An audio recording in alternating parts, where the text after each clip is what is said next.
ذرا غور فرمائیے گا. کبھی کبھی بڑی عجیب سی بحثیں اٹھتی ہیں اور وہ یہ کہ جی سنی اور شیعہ. ذرا غور کیجئے گا, سنی اور شیعہ کا فرق ہے کیا محبت کے حوالے سے؟ باقی اور الگ فرق ہیں وہ اپنی جگہ, میں صرف ایک بحث کر رہا ہوں محبت پہ. محبت اہل بیت کے حوالے سے شیعہ اور سنی کا فرق کیا ہے؟ ذرا غور و فکر کیجئے گا. کیا دنیا کے اندر کوئی اہل سنت کسی فرقے سے تعلق رکھتا ہو؟ شرط یہ ہے کہ جو جملے میں کہہ رہا ہوں ممبر سے کہ اہل سنت ہو, اور اہل سنت ہو, جسے اہل سنت نے بھی نکال دیا ہو اپنے یہاں سے, اس کی بات نہیں کر رہا. صلاۃ پڑھے محمد والے محمد.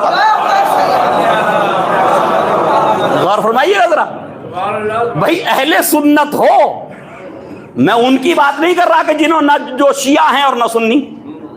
ایسے لوگ مسلمانوں میں یا نہیں ہیں؟ جی ایسے لوگ مسلمانوں میں موجود ہیں کہ جو نہ اہل سنت ہیں نہ اہل تشیع. تو میں کہہ رہا ہوں کہ دو ہی فرقے ہیں اسلام کے نبی کریم کے بعد سے, ایک اہل سنت اور دوسرے اہل تشیع. تو اب یہ اہل سنت کون ہے محبت کے حوالے سے؟ بس ایک فرق بیان کر رہا ہوں, اور بہت سے فروق ہیں, بہت سے فرق ہیں. اہل سنت محبت اہل بیت کے حوالے سے کون ہیں اور اہل تشیع کون ہیں؟ محبت اہل بیت کے حوالے سے اہل سنت وہ ہیں کہ جو محمد و آل محمد کی محبت کو واجب سمجھیں. واجب. اور کیجیے ذرا, 6 کے 6 امام, امام حدیث اور 4 امام فقہ, ان کے 4 امام فقہ ہیں, 6 امام حدیث ہیں کم سے کم جو صحیح 6 کتابیں ہیں صحیح, اور 4 خلیفہ راشدین.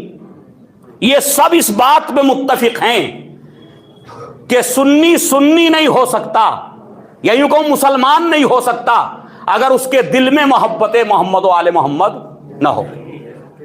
جی کوئی بھی مسلمان ہو دنیا کا, وہ مسلمان نہیں ہو سکتا, وہ اسلام کے دائرے سے خارج ہے اگر اس کے دل میں ذرہ برابر بھی بغض محمد و آل محمد ہے, تو مسلمان نہیں. تو اب وہ بات سمجھ میں آئی نا جو ہمارے یہاں شورائے کرام نظم کرتے ہیں. ابھی ایک پڑھا تھا کہ آئے ولایت یہ اعلان کر رہی, آئے مودت یہ اعلان کر رہی, صحیح نا. تو آئے مودت میں جو اعلان ہو رہا نا کہ کیا مانگا ہم نے اجر رسالت میں؟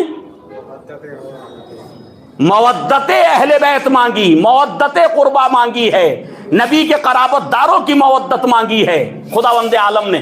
کہ اجر رسالت یہ ہے, تو اس کا مطلب یہ جس نے اجر رسالت ادا ہی نہیں کیا اور فرمانے وہ مسلمان نہیں ہے, وہ مسلمان نہیں ہے. تو عزیزان گرامی, اسلام کی اولین شرط یہ ہے کہ وہ لا الہ الا اللہ کے بعد محمد و آل محمد سے محبت رکھتا ہو. اسی لیے ہم کہتے ہیں کہ جس کے یہاں محبت نہ ہو اس کی تمام عبادتیں حرام ہیں. صلاۃ پڑھے محمد و آل محمد پر, اس کی عبادتیں نہیں ہیں.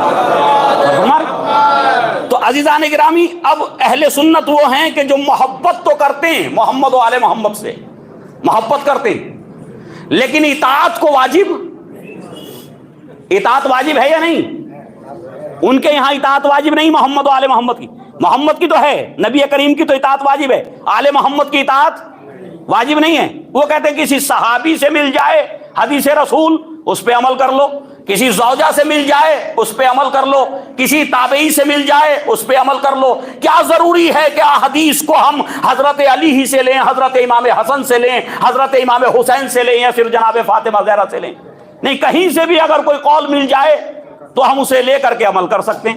تو کیا مطلب اطاعت کو واجب نہیں سمجھتے, آل محمد کی اطاعت کو واجب, ائمہ معصومین کی اطاعت کو واجب نہیں سمجھتے, لیکن محبت کو واجب سمجھتے ہیں. اب شیعہ کون ہیں؟ شیعہ کون ہے بھائی؟ اگر آپ یہ کہیں کہ شیعہ وہ ہیں جو آل محمد سے محبت کرتے ہیں, تو بھی فرق کیا دونوں میں؟ محبت وہ بھی کرتے ہیں, محبت یہ بھی کرتے ہیں. غور فرمائیے ذرا, پھر دونوں میں فرق کیا ہے؟ محبت وہ بھی کرتے ہیں, محبت یہ بھی کرتے ہیں, تو محبت میں دونوں شریک. تو وہ سنی کیوں اور یہ شیعہ کیوں؟ غور فرما رہے ہیں بھائی, وہ سنی کیوں اور یہ شیعہ کیوں؟ تو اس کا مطلب ماننا پڑے گا کہ سنی وہ ہے جو محبت تک باقی رہ جائے، شیعہ وہ ہے جو محبت میں اطاعت تک پہنچ جائے۔ صلاۃ ہے محمد والے محمد، جو محبت کے ذریعے اطاعت تک پہنچ جائے۔